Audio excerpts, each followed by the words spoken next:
faktor biotik dan apa itu faktor abiotik? Coba ada yang sudah tahu?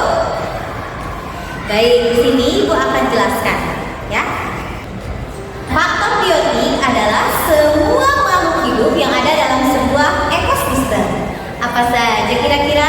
Nah, makhluk hidup yang ada dalam sebuah ekosistem atau yang termasuk ke dalam faktor biotik, yang pertama ada tumbuhan, kemudian ada hewan, ada jamur, dan mikroorganisme. Itu semua disebut dengan faktor biotik. Nah, kemudian pertanyaannya, apa sih faktor abiotik? Nah, faktor abiotik adalah unsur non-hidup dalam suatu ekosistem. Apakah semuanya benda mati atau yang hidup itu termasuk abiotik? Oh, tentu tidak. Yang disebut dengan abiotik adalah unsur non-hidup yang juga mempengaruhi atau yang ada hubungannya dengan faktor biotik yang tadi. Apa saja?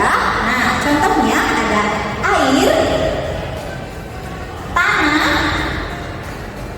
iklim, dan kelembaban, ya, atau suhu, seperti itu.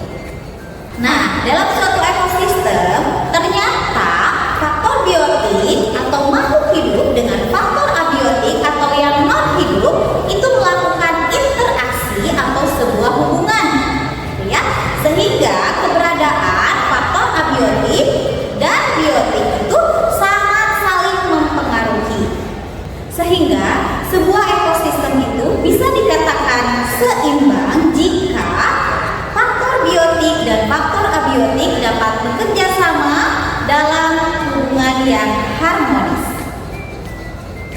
Misalkan sebuah interaksi atau hubungan antara tumbuhan sebagai penyedia makanan dengan hewan sebagai konsumen atau pemakan dari tumbuhan. Misalkan ini.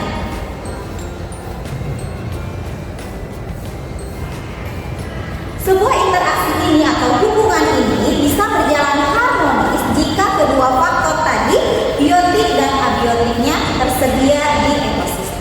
Bagaimana sekarang? Apakah sudah bisa membedakan apa itu faktor biotik dan apa itu faktor abiotik? Nah, kalian sudah mendengarkan penjelasan Ibu tadi. Nah, sekarang coba jawab pertanyaan berikut ini. Ibu kasih kuis, coba dibaca pertanyaannya.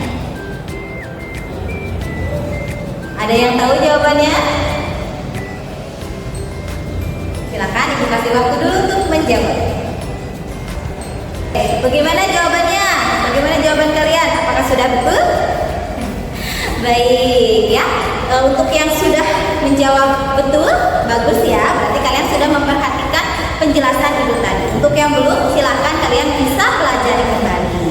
Nah, pesan dari Ibu, agar sebuah ekosistem itu tetap berjalan dalam keadaan seimbang, marilah kita jaga keberadaan faktor biotik atau makhluk hidup dan faktor abiotik atau unsur non hidup dalam sebuah ekosistem. Baik, cukup sekian pemaparan Ibu hari ini. Sampai jumpa di video berikutnya. Wassalamualaikum.